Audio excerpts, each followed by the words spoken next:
In today's video, I'm going to teach you how to go to the Thinkorswim platform from your Charles Schwab account. If you already have a Schwab login and you want to access Thinkorswim, the process is very straightforward. I'll walk you through where to click, what your options are, and what to expect as you sign in. First, go to the Charles Schwab website and log in using your Schwab account credentials. Make sure you're signing in through the official Schwab site, and once you're on your account homepage, you're ready to move to the next step. After you've logged in, look at the top navigation menu and click Trade. This is where Schwab places the main tools related to buying, selling, and accessing trading platforms. If you're trying to get into Thinkorswim, this is the menu you'll want to use.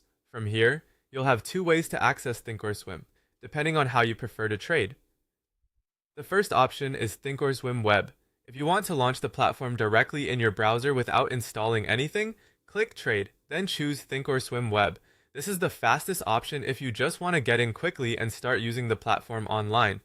Since it runs in your browser, there's no software download required. The second option is Thinkorswim Desktop. If you prefer using the desktop version, go to Trade, then Trading Platforms, and select Download Thinkorswim Desktop. From there, install the software on your computer.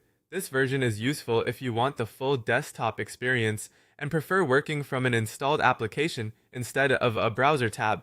Once you've opened Thinkorswim, either on the web or desktop, you may be asked to choose an account provider. If that prompt appears, select Schwab, then sign in using your Schwab login credentials. This is important because Thinkorswim is connected through your Schwab access, so you'll use the same account information rather than creating something separate. If your account has two-factor authentication enabled, you'll also need to complete the security verification step. That may involve approving a login request or entering a code, depending on your security settings. This is a normal part of the sign-in process and helps protect your account. And that's it.